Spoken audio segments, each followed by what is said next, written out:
Hola, ¿cómo están? Mi nombre es Claudia Papini, soy médica de planta del Servicio de Cardiología del Hospital de Clínicas. Ahí me desempeño en el laboratorio de electrofisiología. Esta semana me van a ver todos los días, de manera virtual y también presencial. La primera mitad de la semana vamos a dar un enfoque hacia el paciente con palpitaciones. Vamos a ver desde el electrocardiograma normal, pasando por todo el abanico de arritmias y otras alteraciones que podemos encontrar en el electrocardiograma. Y la segunda mitad de la semana vamos a estar enfocándonos en el paciente con valvulopatías. Los días jueves y viernes vamos a tener dos clases presenciales, más que clases son talleres, ¿sí? Talleres prácticos, donde vamos a ver diferentes casos clínicos. Bueno, arrancamos. En esta clase lo que vamos a ver es la anatomía y electrofisiología básica del corazón, interpretación del electrocardiograma normal. Bueno, las células miocárdicas se activan siguiendo un orden para generar una contracción efectiva, ¿sí? Para conseguir esta secuencia fisiológica de activación, se inicia la producción espontánea de impulsos eléctricos en el sistema de conducción especializado, para conseguir una contracción rítmica del corazón. Esto ni más ni menos para poder transportar la sangre y el oxígeno a todos los tejidos del organismo, ¿sí? Las células miocárdicas tienen algunas características electrofisiológicas especiales. Estas son la excitabilidad, que es la capacidad de las distintas células cardíacas de responder a estímulos externos y a partir de eso generar una respuesta eléctrica, ¿sí? El automatismo, esta capacidad la tienen algunas células del sistema de conducción, que es la capacidad de despolarizarse espontáneamente, o sea, de ellas mismas generar el impulso eléctrico, ¿sí? Esto lo vamos a ver con mucho más detalle en la clase de arritmias. Y la conducción, que es la capacidad del músculo cardíaco de poder transmitir el impulso. Bueno, en esta diapositiva lo que vamos a encontrar es los diferentes componentes del sistema de conducción y la secuencia normal de activación cardíaca, ¿sí? Este sistema está constituido, primero, acá lo vamos a marcar, por el nodo sinoauricular, ¿sí? Que se ubica en la pared lateral de la aurícula derecha, a la derecha de la desembocadura de la vena cava superior. Él da inicio al impulso eléctrico, ¿sí? Para generar la contracción. A su vez está constituido por células P, que son las que dan inicio en realidad las que generan el impulso, y por células transicionales que van a transmitir este impulso, ¿sí? Una vez que el impulso está generado, se transmite a través de las vías interauriculares, el haz de Bachmann, y también hacia el nodo auriculoventricular por el haz de Benkeback y Torel, ¿sí? Hay tejido fibroso circundante, acá,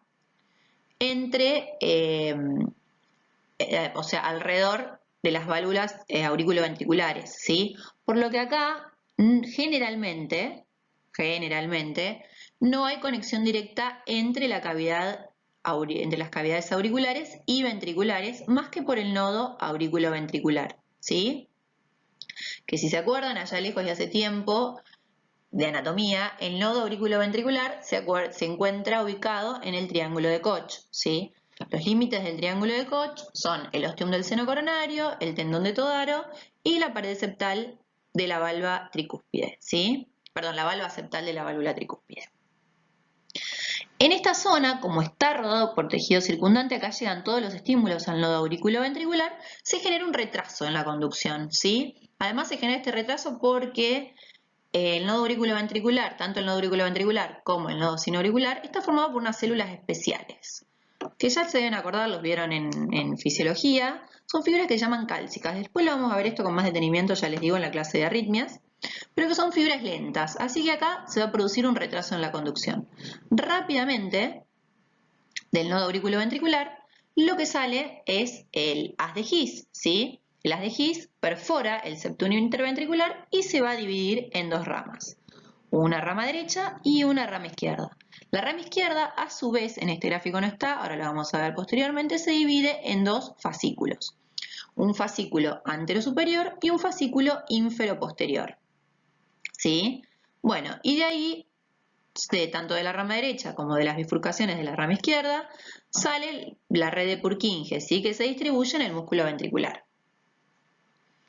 Los impulsos primero pasan hacia los músculos papilares y luego a las paredes del ventrículo.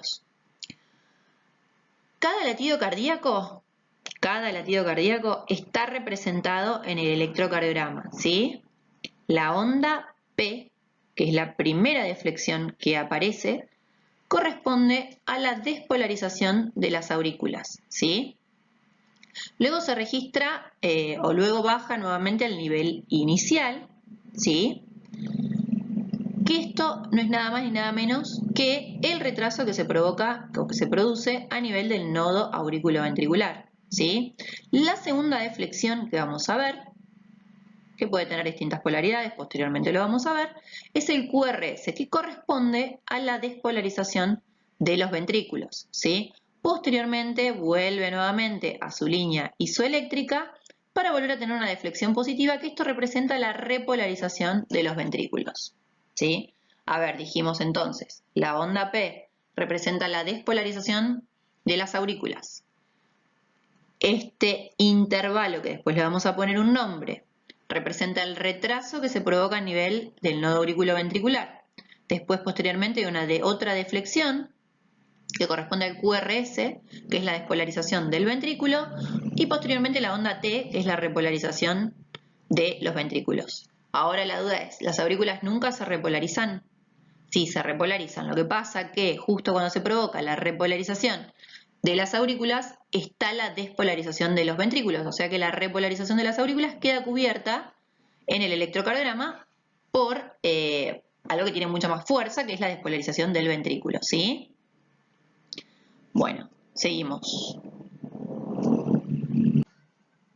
Bueno, esta diapositiva la agregué justamente porque, bueno, en el diagrama anterior no se veían los haces internodales que parten desde el nodo sinoauricular, que van hacia la aurícula izquierda y hacia el nodo auriculoventricular, que corresponden al Bachmann, al Benkeback y al Torel, ¿sí? Y también para ver las divisiones de la rama izquierda, ¿sí? En su rama antero superior y en su rama postero inferior. Bueno, comenzamos con electrocardiografía, algunos conceptos básicos. Antes de interpretar el electrocardiograma tenemos que familiarizarnos con él y observar su calibración, ¿sí? Bien, vieron que el electrocardiograma tiene esos muchos cuadraditos y vieron que cada 5 cuadraditos chiquitos corresponderían a estos, 1, 2, 3, 4, 5, aparece una línea más gruesa, ¿sí? La velocidad estándar del electrocardiograma es de 25 milímetros por segundo.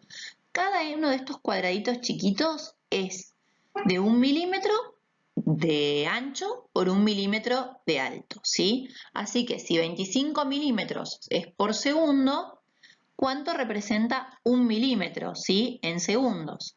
Y esto lo hacemos muy fácilmente, dividimos 1 por 25, ¿verdad?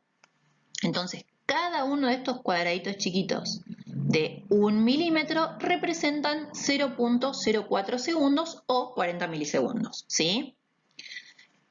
Dijimos que hay 5 hasta que aparece una línea que es un poquito más gruesa, ¿sí? Que son los cuadraditos más grandes. Entonces, para ver estos 5 milímetros, ¿cuánto representan? No hacemos más que 5 por 0.04, sabemos que cada cuadrado grande mide 0.20 milisegundos, 20 segundos, perdón, o 200 milisegundos, ¿sí? Y en altura dijimos que también es 1 milímetro. 1 milímetro equivale a 0.1 milivolt, o sea, que 10 milímetros, como está esta línea, representan 1 milivolt.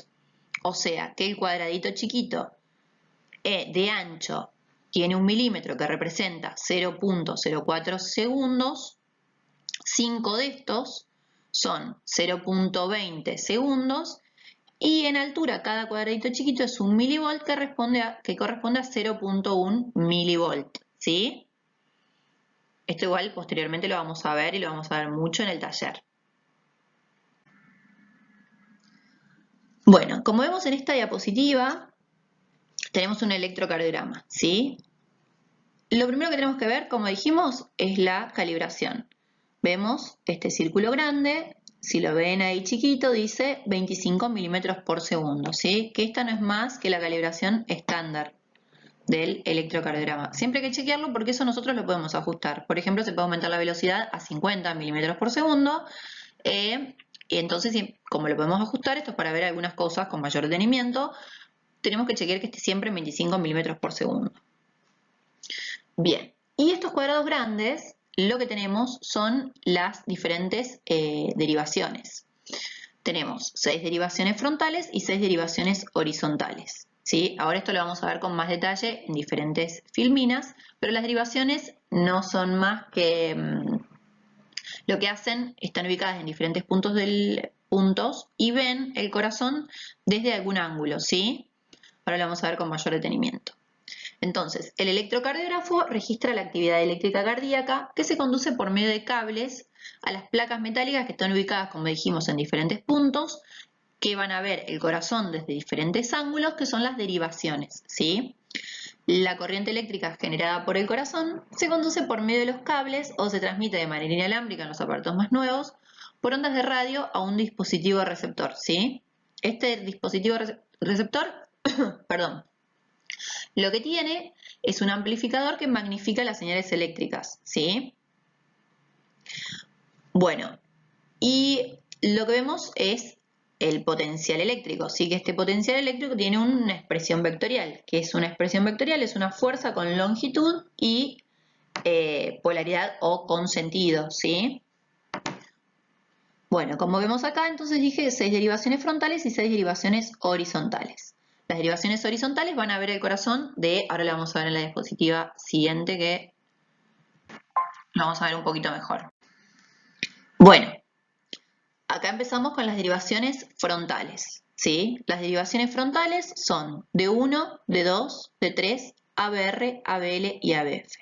Y como vemos, las 3 derivaciones de arriba, o sea, de 1, de 2 y de 3, son derivaciones bipolares.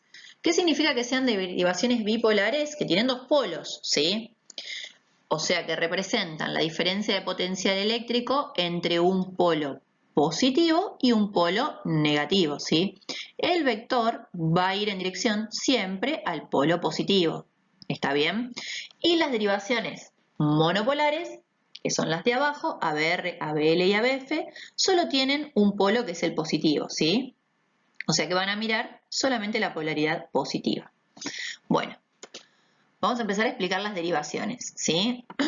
D1 tiene su polaridad negativa en el hombro derecho, ¿sí? Y la polaridad positiva en el hombro izquierdo. D2 tiene la polaridad negativa en el hombro derecho y la polaridad positiva en miembros inferiores, ¿sí? Lo mismo que D3. Tiene la polaridad negativa en el hombro izquierdo y la polaridad positiva en miembros inferiores. Las derivaciones monopolares tienen polaridad positiva ABR, R de right, en el hombro derecho, ABL de left en el hombro izquierdo y ABF en miembros inferiores. ¿Está bien? Bueno, si juntamos todas estas flechitas, lo que vamos a obtener es el triángulo de Einthoven, ¿sí? Que no son más que las derivaciones o los vectores que vimos todos cruzados, ¿sí? Y como vemos, por ejemplo, D1 es esta línea horizontal que tiene su polaridad positiva, que en realidad el positivo es 0, ¿sí?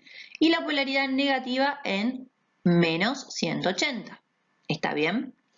Y ABF tiene su polaridad positiva, como dijimos que está la polaridad positiva en miembros inferiores, a más 90 y la polaridad negativa en menos 90. Y así van las diferentes derivaciones. Esto lo vamos a ver después en otras diapositivas que siguen, porque nos va a servir para calcular el eje del corazón, ¿sí?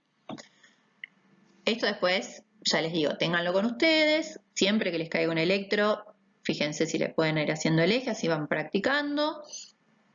Después los que sigan cardiología se lo van a aprender de memoria, ya van a ver. Y bueno, pero es importante porque en todas las especialidades les va a caer algún electro seguramente en la mano para que tengan que analizar, ¿sí?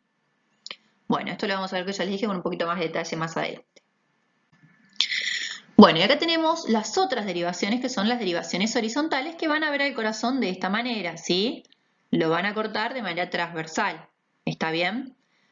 Y tenemos en el torso de este desnudo donde se ubican B1, B2, B3, B4, B5 y B6. ¿Sí? Sobre el hueso, o sea, entre el tercer y cuarto espacio intercostal, va a estar B1, a la misma altura, del otro lado B2, B3, B4 línea medio axilar, por debajo, en el quinto, B5 y B6, ¿sí? Y ahí vamos a ver ahora en la siguiente diapositiva, acá en esta, qué es lo que mira cada una de esas derivaciones, ¿sí? B1, B4, o sea, las derivaciones que están en amarillo, ven la cara anteroseptal del corazón, ¿sí? D1 y ABL, que son las que están en verde, ven la cara lateral alta. Esto tiene sentido porque vimos que la polaridad positiva está sobre el hombro izquierdo, ¿sí? B5 y B6 ven la cara lateral baja. Esto también tiene sentido porque acuérdense que están en la línea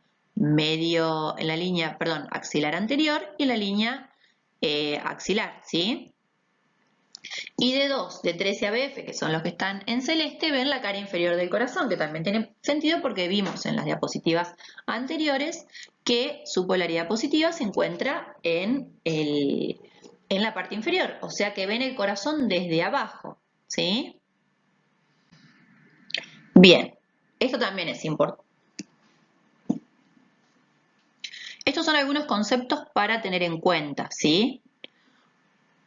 Una onda de despolarización que mira o se dirige a un electrodo se registrará como una deflexión positiva en el electrocardiograma. O sea que si tenemos, por ejemplo, la polaridad positiva en D1 en el hombro izquierdo, vemos un vector que se va acercando hacia D1, D1 lo va a ver que se acerca, al ver lo que se acerca va a ser una deflexión hacia arriba, ¿sí?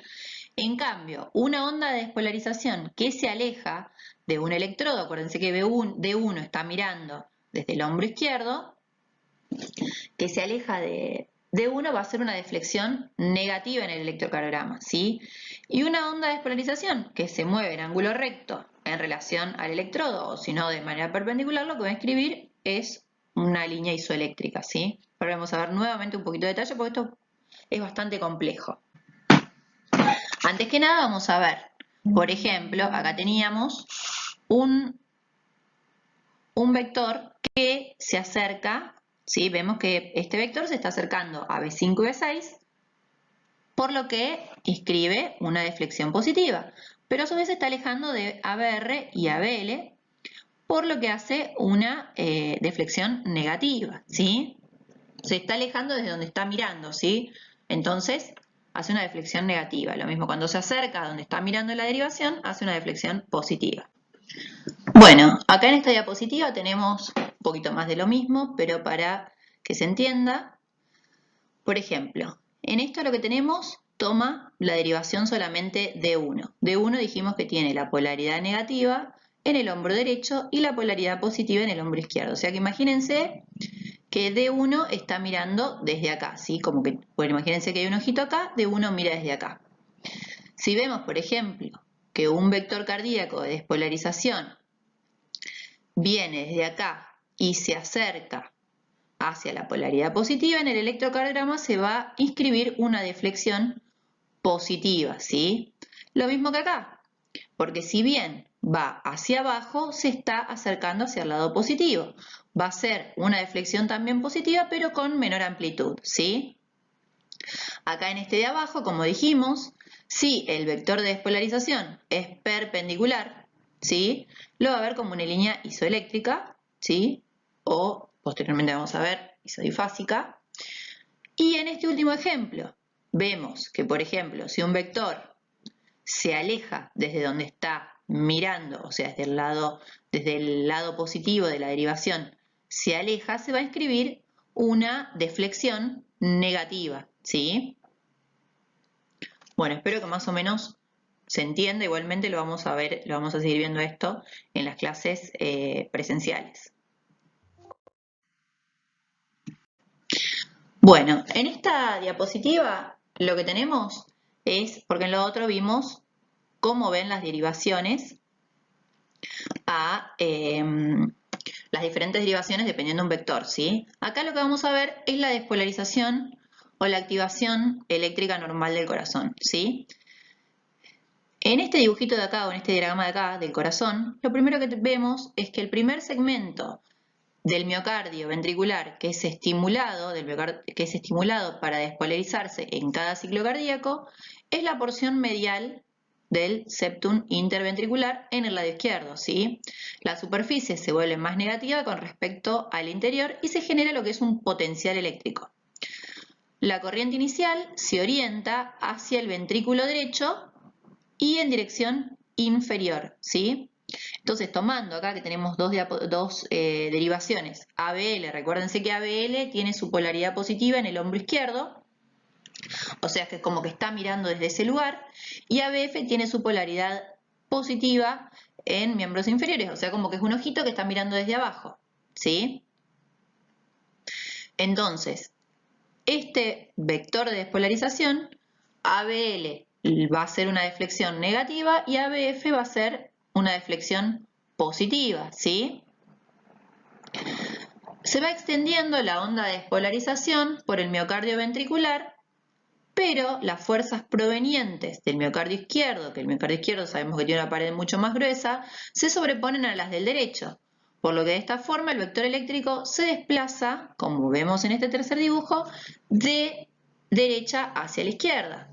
Entonces, esto vemos que se está alejando de ABF, por lo que va a escribir una deflexión negativa, y se está acercando a ABL, por lo que va a ser siguiente una deflexión positiva, ¿sí?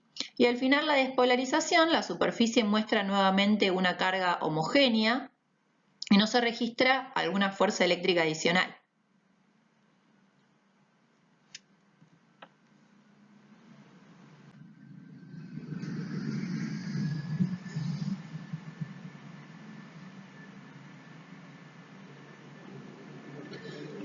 Ok, luego de estos conceptos, vamos a empezar a analizar ahora sí el electrocardiograma en sí.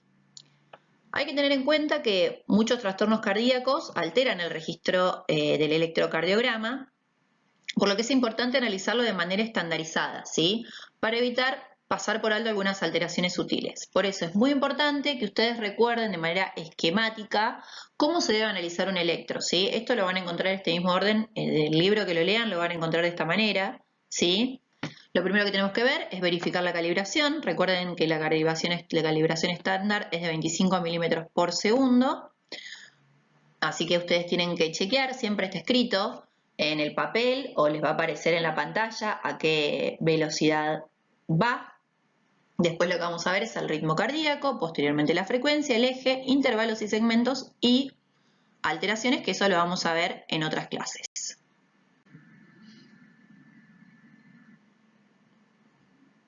Bueno, bien, ritmo cardíaco, ¿sí? El ritmo cardíaco normal, que se genera a partir de la despolarización del nodo sinoauricular, que lo vimos en una de las primeras diapositivas, que es de donde se origina el impulso eléctrico, se denomina ritmo sinusal.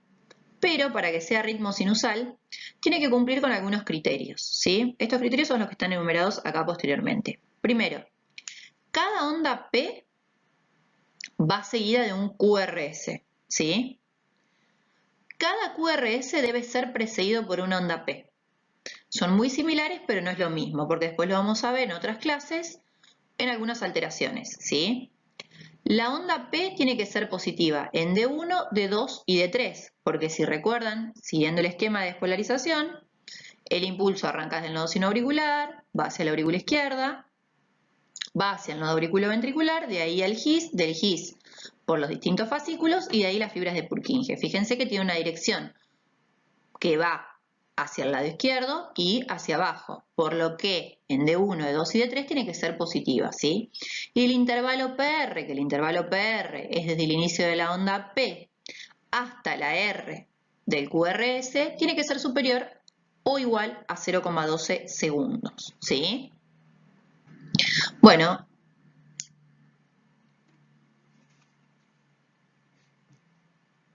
Bueno, acá tenemos un ejemplo de un electrocardiograma normal, ¿sí? Que vamos a ver justamente si se cumplen o no estos criterios. Primero, cada onda P dijimos que tiene que ser seguida por un QRS. Vemos la P, que es la primera esta deflexión bien chiquitita que aparece ahí, es seguida por un QRS, que es esta, que es mucho mayor. Acuérdense que la onda P es la despolarización auricular, el QRS es la despolarización de los ventrículos, ¿sí? Y lo mismo, cada QRS está precedido por una onda P, ¿sí? Posteriormente, lo que tenemos que ver es que sea positiva en D1, D2 y D3. Y vemos que la P tiene una polaridad que es positiva en D1, D2 y D3. Y hay que analizar el PR, que dijimos, el intervalo PR va desde el inicio de la onda P hasta la onda R, ¿sí? O la onda Q, depende de lo que aparezca primero en el QRS. Como podemos ver acá, corresponde a 3 cuadraditos chiquititos. Esos 3 cuadraditos chiquititos dijimos que cada uno era 0.04 segundos. Hacemos 3 por 0.04 segundos nos va a dar 0,12 segundos. Por lo que el intervalo PR de este paciente es de 0,12 segundos, lo cual es normal. Dijimos que tiene que ser un intervalo PR igual o mayor a 0,12 segundos. Bien. Siguiendo el orden, vemos lo que tenemos que analizar es la frecuencia cardíaca. La frecuencia cardíaca en ritmo sinusal es de 60 a 120 latidos por minuto, ¿sí? Una frecuencia cardíaca menor a 60 latidos por minuto se llama bradicardia y una frecuencia cardíaca mayor a 100 se llama taquicardia, ¿sí?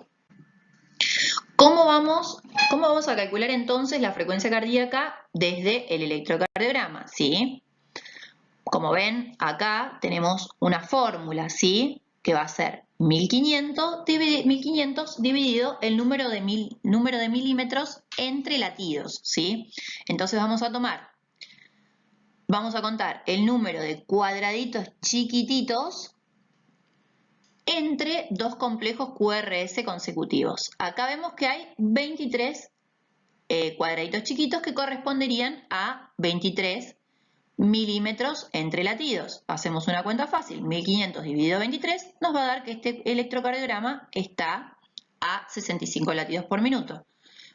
Hay que tener algo en cuenta que está ahí escrito, que este método debe ser utilizado en ritmos regulares. Posteriormente, cuando veamos las arritmias, vamos a ver que hay algunos ritmos que son irregulares, o sea que los QRS no tienen una distancia similar entre ellos, por lo que este método no nos serviría, ¿sí? Porque vamos a encontrar, por ejemplo, un QRS acá, otro en otro lado, ¿sí? Y esto no nos va a servir porque va a ir variando de QRS en QRS. Bueno, esta es otra fórmula para calcular la frecuencia cardíaca, también en pacientes con ritmo regular, pero acá se tienen que memorizar esto, ¿sí? Si, por ejemplo, que es 300 entre cuadrados grandes, 300, 150, 100, 75, 60, 50, ¿sí? Empezamos a contar. Iniciamos desde acá. Tenemos que ver que un QRS justo caiga más o menos sobre una línea grande, ¿sí? Entonces, si por ejemplo tendríamos un QRS acá, diríamos que está a una frecuencia de 300. Si está acá, estaría a una frecuencia de 150. Si está acá a 100, si está acá a 75 y si está acá a 60. Como vemos, este justo cae entre 75 y 60. Por lo cual podemos estipular que más o menos la frecuencia cardíaca está entre 65 y 67, como dice ahí abajo, latidos por minuto, ¿sí? Obviamente esto es una aproximación, pero sirve. Pero acuérdense que tienen que aprenderse esto de memoria. Y después, por ejemplo, me preguntan, ¿hay frecuencias cardíacas menores? Sí, hay frecuencias cardíacas menores que no son sinusales, pero por ejemplo puede estar, algunas pueden llegar a ser sinusales, pero a 30 latidos no. Entonces, por ejemplo, si tenemos que contar, de acá después van a ser 50, 40, 30, ¿sí? ¿Está bien? Bueno, y por último tenemos un método para utilizar cuando tenemos un ritmo irregular, ¿sí? Fíjense lo que dice acá.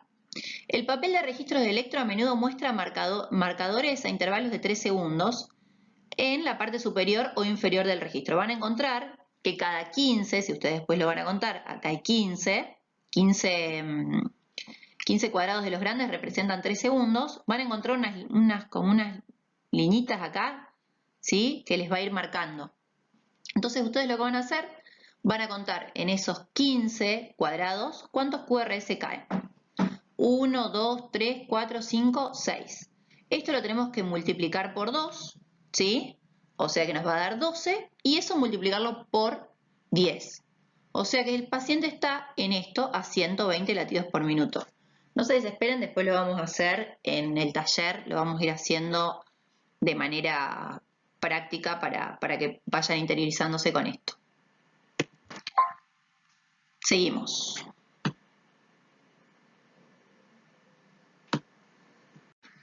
El siguiente paso que teníamos que analizar es el eje cardíaco, ¿sí? ¿Qué representa el eje? El promedio de las fuerzas eléctricas generadas durante la despolarización ventricular en el plano frontal. O sea que lo que nos van a servir, como es en el plano frontal, van a ser las derivaciones frontales, que son de 1, de 2, de 3, ABR, ABL, ABF, ¿sí? A través del triángulo de Einthoven. El valor normal de la fuerza eléctrica o del vector eléctrico es de menos 30, ¿sí? A 90. O sea que cuando calculemos el eje nos dé un eje entre menos 30 y 90, el vector de despolarización es normal. Esto por supuesto se puede alterar, ¿sí? En diferentes patologías que ya vamos a ver. Cuando un eje está más allá de menos 30, implica que hay una desviación del eje a la izquierda. Y cuando está de más 90 para este lado, implica que está desviado hacia la derecha, ¿sí? Esto, como vamos a repetirlo nuevamente, cada derivación tiene una región que es positiva y una negativa. Si el vector se dirige hacia la parte positiva de la derivación, por ejemplo, tomamos de 1, ¿sí? Como habíamos visto en otro. Si el vector se dirige hacia la parte positiva, genera una deflexión negativa. Si en cambio el vector se dirige hacia la parte negativa, va a generar una deflexión negativa, ¿sí? Lo repetimos muchas veces porque yo les tengo que decir la verdad, cuando estaba estudiando me costó un montonazo entenderlo esto.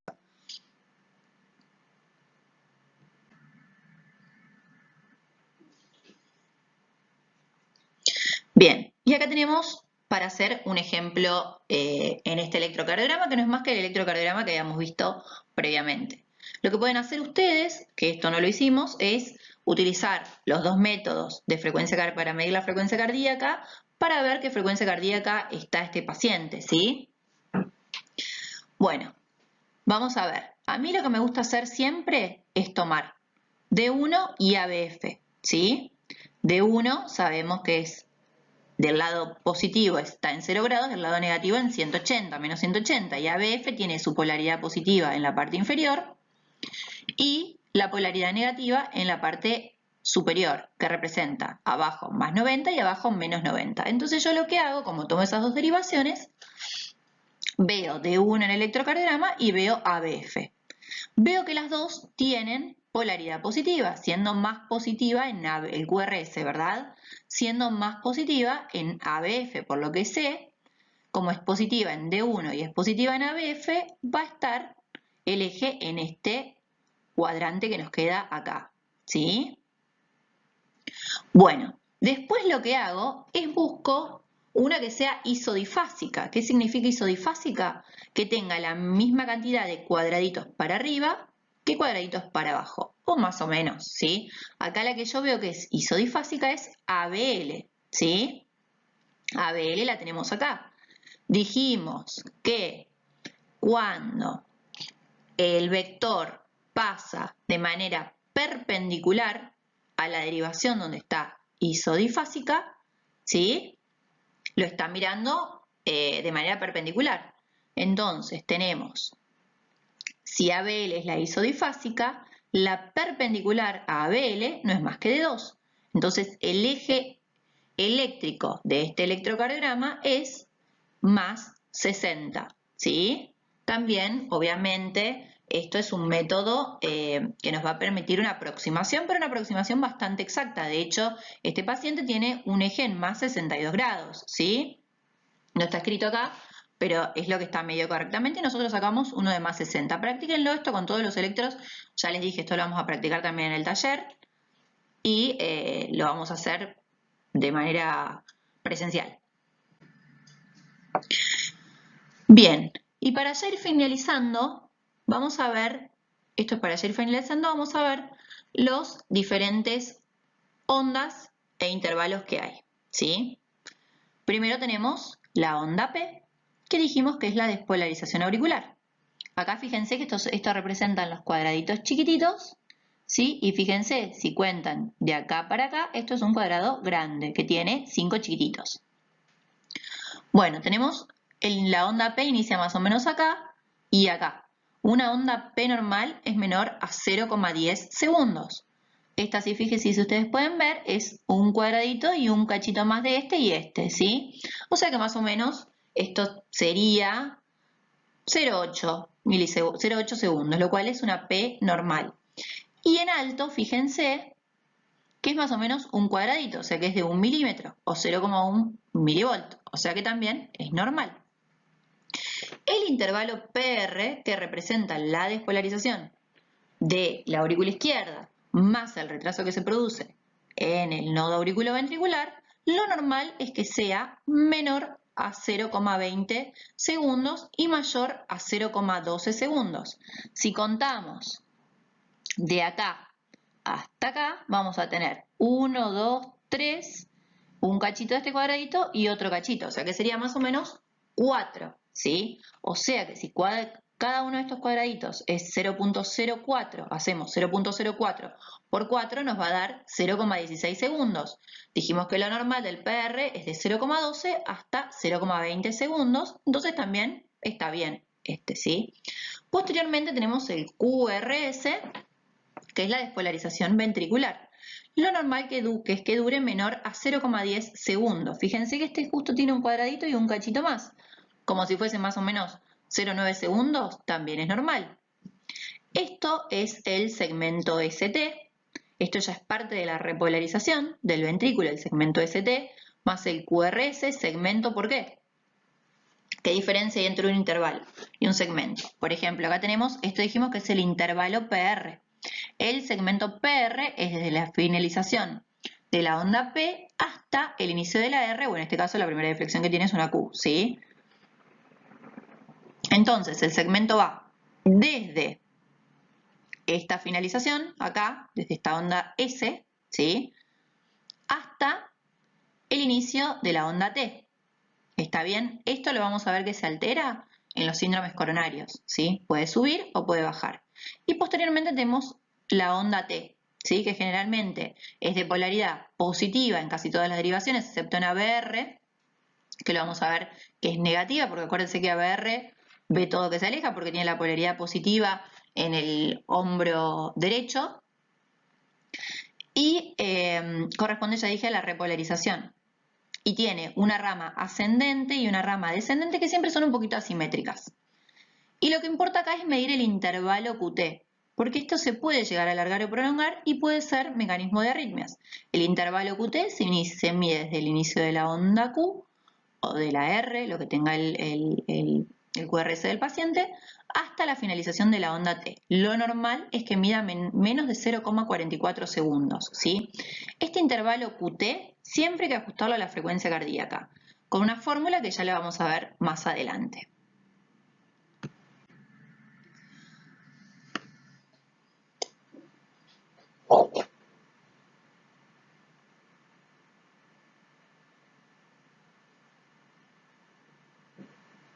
Bueno, espero que les haya servido. Es un tema que es un poquito complejo. Es fundamental mucha práctica. Es fundamental que vean electros de pacientes, que empiecen a familiarizarse con calcular la frecuencia cardíaca, con calcular el eje cardíaco.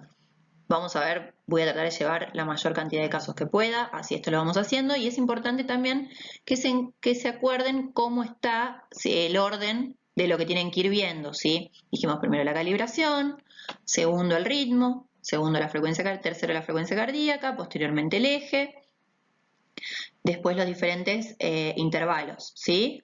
Así que bueno, nos vemos en la próxima clase, que estén muy bien. Chau, chau.